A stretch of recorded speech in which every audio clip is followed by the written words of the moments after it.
Alhamdulillah Rabbil Alameen wa salatu wassalamu ala Sayyidil Anbiya wal Mursaleen. This is Mujeeb Kazi and you're watching Washington Roundtable. I'm very honored and blessed to have someone of my mentor who I have always looked up to, and it's like a dream come true that I am joined by someone who does not need any introduction and has a great depth on several subjects, but today we will be talking to him, his journey as a journalist and what is his point of view, what Kashmir future will hold. And I'm very grateful and thankful to Amer Mateen, a senior journalist, my mentor and a thinker. I call him a philosopher. Amer bhai, thank you for being on the show and welcome to Voice of Kashmir. Thank you very much for your kind words. And first of all, I'd like to congratulate you and follow your work. And what a great work you're doing at Voice of Kashmir, for Kashmir in general and Kashmir in particular. So I'm a great admirer and a fan of your channel. So should we keep it bilingual or whatever you suggest? I would say keep it in English. Okay. So thank you for having me on the television. I would call it a television. And I must say that I've known you, with full disclosure, that I've known you for a long time. I've always been proud of you, and I see your work on interfaith also and on Kashmir. So I'm very, very proud of you. Thank you very much, and it's all because that I have, from the childhood we have looked up to you, the way that you have, mashallah, carry yourself out in the field of journalism. Question is, when our youth is growing up in Pakistan as Kashmiri, as Pakistani, generally people are more in, they either probably look into going into Pakistan Army or maybe CSS. Why did you end up falling into this field of journalism? Well, in my case, I'd say that I couldn't do anything else. I was great for journalism and I always wanted to be a journalism, and I came into journalism at a very early age, perhaps one of the earliest ages. I was the only one in my newspaper. I started with The Nation way back in 1985, and I was the only one who had not done his, even my graduation was not complete. Going to college during daytime and come to my office in the evening. So I started as an intern and then never went back.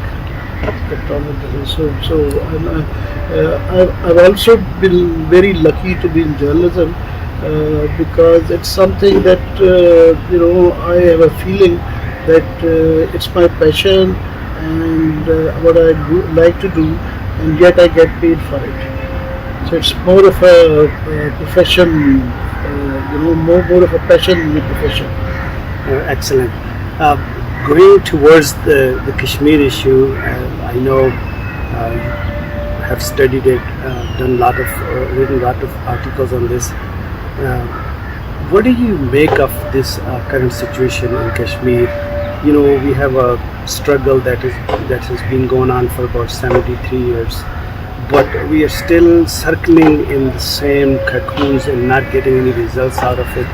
How do you see this entire situation before I ask you any particular question? I think it's been 70 plus years, and depends on the solution that you are looking for, and it also depends where you're coming from. Solution by even in Pakistan be different for people in Azad Kashmir and Pakistan, and then in occupied Kashmir and India. So it depends on what kind of solution you're looking for. Right now, the immediate solution, short-term solution that is needed is that it's not just a Kashmir issue or a political issue, it is a humanitarian issue.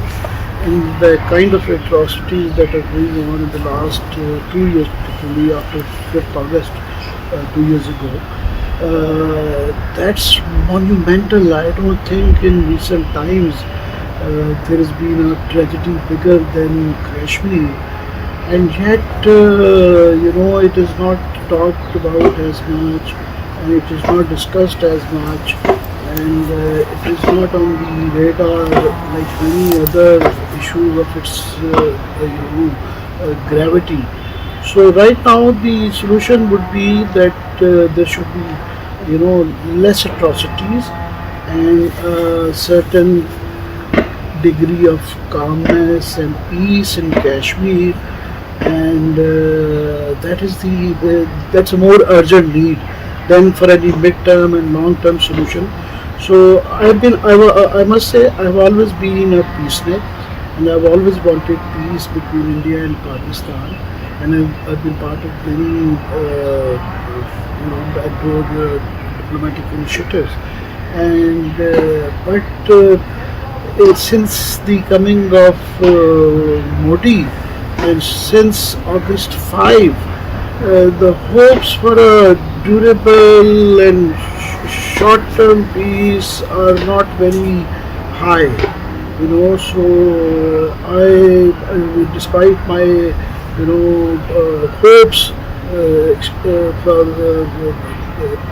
my real feeling to have peace between India and Pakistan, I don't see the scope of any peace in the near future, and it is actually going worse and worse every day. So the idea would be to halt that progression into negative tendencies. If I were to ask you that, in your experience and what you have seen over the years, who do you hold responsible for all this mess in the region?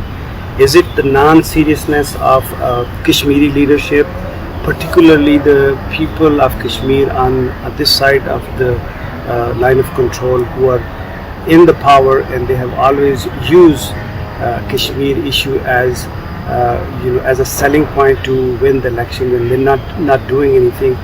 Or is it the failure of Kashmiri diaspora that is abroad?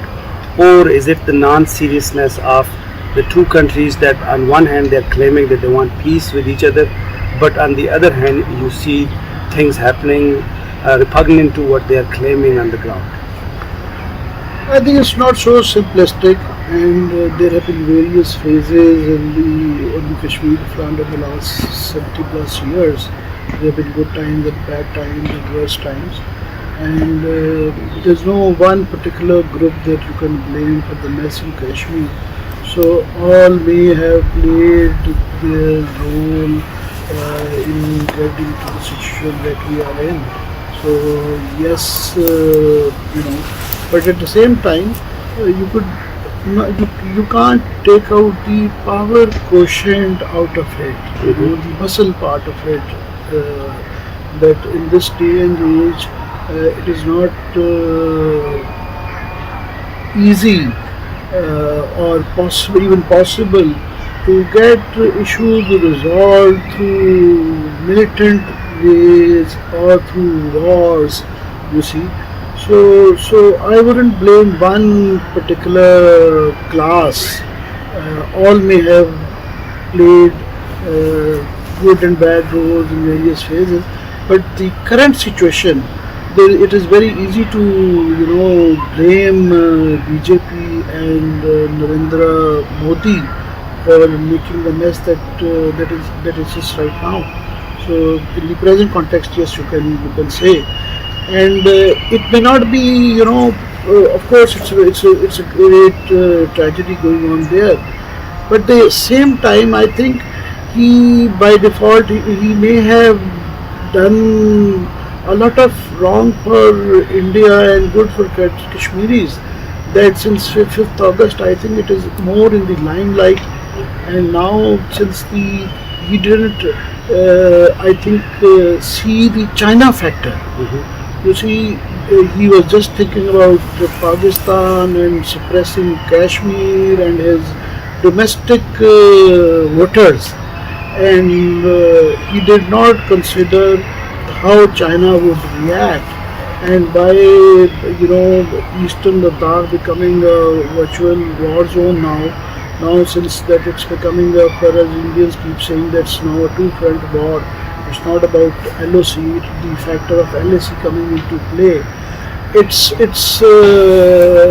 I think that's one factor that may have been a game changer, and which has made I think Modi to withdraw a little, and is yet to see that how much he will withdraw and how much it will not be for Kashmiris, it will be for the larger international and regional context.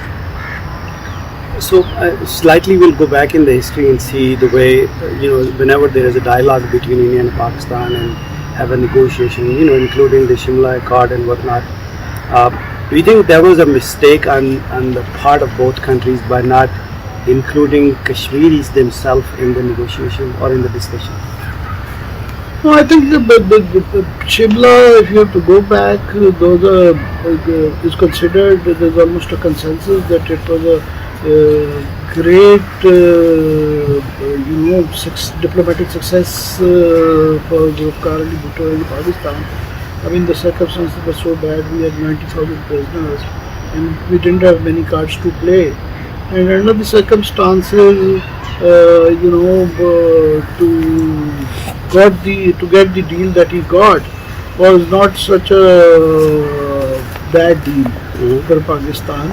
But I would say that the more damaging has been the Accra, initiative. That was when Musharraf went on to talk with India without including the Kashmiris. So that may have caused more resentment, not just in Kashmir, among the Kashmiris, but it also damaged our case at the United Nations, because you see, before Agra, whenever there was a resolution on Kashmir, most Muslim countries, OIC countries, and many non-aligned countries would support the case of Pakistan and Kashmir. But when we try to have a agreement with India without involving the Kashmiri, so people then it's not been the case like that since then, and we do not get as many votes. And last time I was at the United Nations session and I talked to a number of people, and there was an opinion that when you talk to those Muslim countries who voted for Kashmir earlier, they say that you didn't ask us when you try to have an argument, you didn't talk to the Kashmiris. So that may have damaged us diplomatically more than Shimla, I would say. So, do you think when we start signing these bilateral issues with India and Pakistan, and that undermines the UN resolution in keeping the UN out of the equations, because now it has become a bilateral issue? Actually, it's a long debate that whether and it's not just happened in the last few years. It's been going on forever. And whether we should have trade first and talks later, or talks first and then and trade later. But after 5th August, I think this debate is over. It is very difficult for Pakistan to go ahead with normalization with India, or have let alone have a trade agreement or any kind of relationship with India, and that's what we are doing, because there is so much pressure, domestic pressure on Pakistan's part. There is moral responsibility, and also because it's so bad. Atrocities, the scale of atrocities in Kashmir, but Kashmir is so bad that it's not possible. So it's out of question at this moment. Correct. Speaking of these casualties that take place across the line of control and the atrocities that is being committed, one of the shortfall that we face, particularly I would say that is in the field of journalism, we see lack of statistics. The atrocities and the casualties happening more than they are being reported, either on the line of this side of line of control or the other side. The sniper attacks or the insurgencies or casualties that are gone unreported. What do you suggest, especially to the our journalist community, that I know it costs money and I'm just going to make my question a little longer because I was discussing with one of the government official in Azad Kashmir. They have a dedicated budget, for the freedom movement. Where they are supposed to spend money on the research and bring the facts and figures. That does not happen. I don't see any data coming. I have to tell you a personal example. I got this chance to visit Srinagar a few years ago, and I met all strata of people, journalists, politicians, and there was this group of people that I had to see. And I asked them, everybody wanted to discuss Pakistan with me, and I asked them what would you like me to take back the message home. And the biggest grievance they had was that, because they watch Pakistani television every day, all of Pakistani channels are watched on cable and now through social media also. So the biggest grievance was that issue of Kashmir is not covered in Pakistan as much as they would like. One, it's not covered, not to the expectation that they had from Pakistan. Also, the coverage is so bad.